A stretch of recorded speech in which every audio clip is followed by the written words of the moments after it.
Fellow parents, pre-service teachers and graduates, especially to my son, David. Mayong buntag, inyong tanan.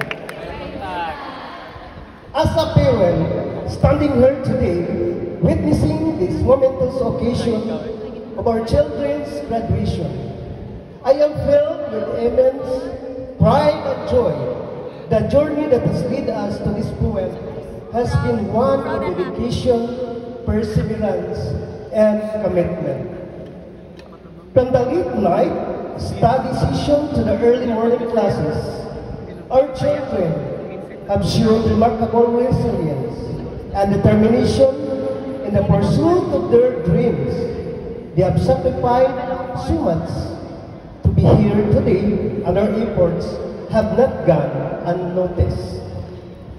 I want to take this opportunity to express my deepest gratitude to the teachers, faculty, and staff who have played an important role in shaping our children into the exceptional individuals they are today. Now, this hope and encouragement, remember that the road ahead may be challenged, but with the foundation you have built here, there is nothing you cannot achieve. Embrace every opportunity, face every challenge with courage, and never lose sight of your dreams. My dear graduate, will you please stand? Then please to the parents.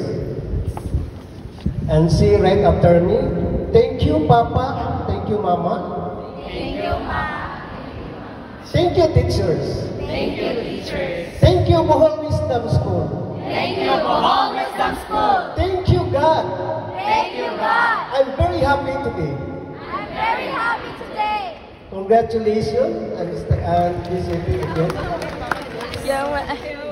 Now, mga children, ato yun nga na-witness kung unsa atong mga sakripisyo, ang atong mga kahako, atong lukuha sa atong mga bata, uwan ng init, ang atong sakripisyo sa paghatag ng dili alalim. Kaya dili kaya lalim ng mangita at kwarta, no? Kaya dili kadadlaw na itong mga parents ng natay kwarta.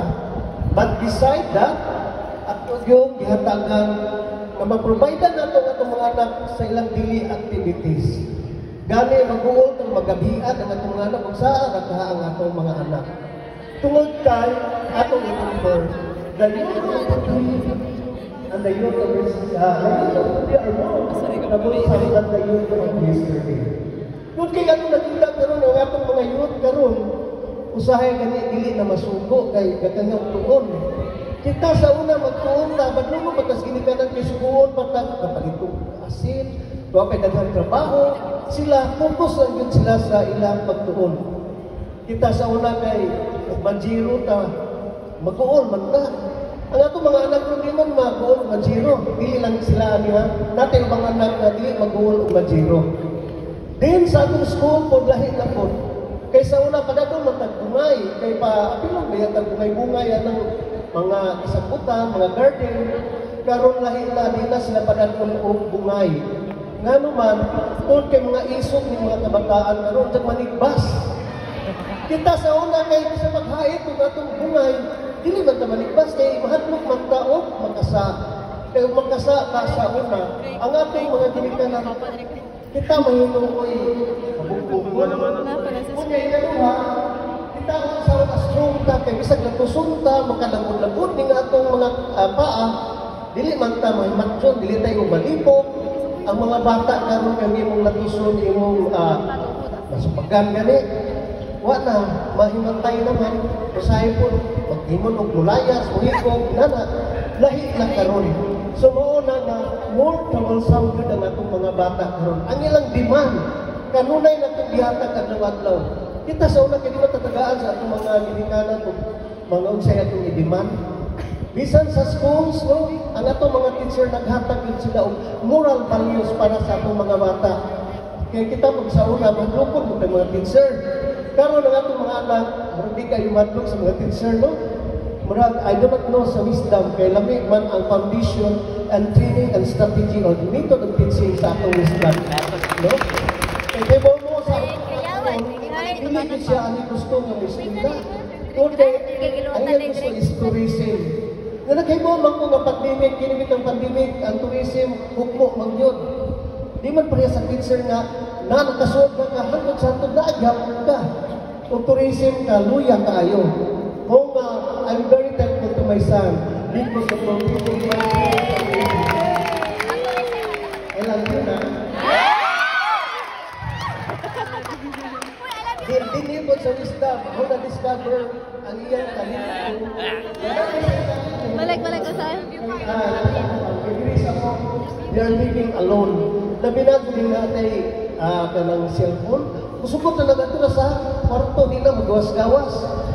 Larong dili. Kami kitang mga ginikanan kay suko man tata pero siya gi-focus lang sa iyang pag-eskwela. So thank you kayo no kay bisan ganito mga officers sa chapel dili apil-apil pero dili sa schools aron mag-apila. Wa ko manawag may ko sa presidente sa wisdom.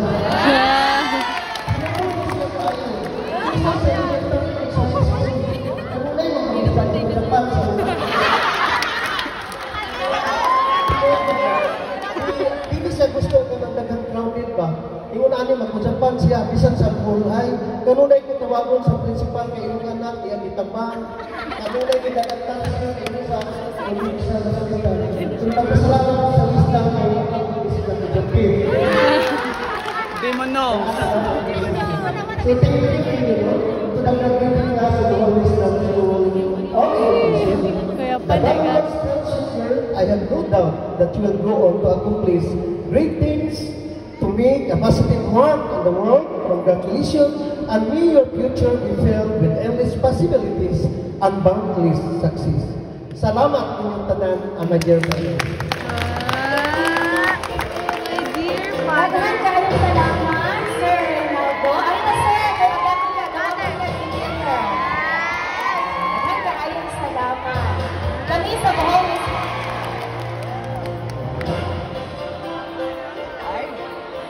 daghan kayong salamat si Sir sa mga nakahilakot po ko. Kami sa Bohol Wisdom School College of Education, panguban sa among unahan, Dr. Maricel S. Deloso, nalikamot nga kanang-tanang mga pinabuhan sa inyong mga anak makita sa kadaghanan. Isa pagpakulapan din sa daghan kayong salamat sa inyong pagsagi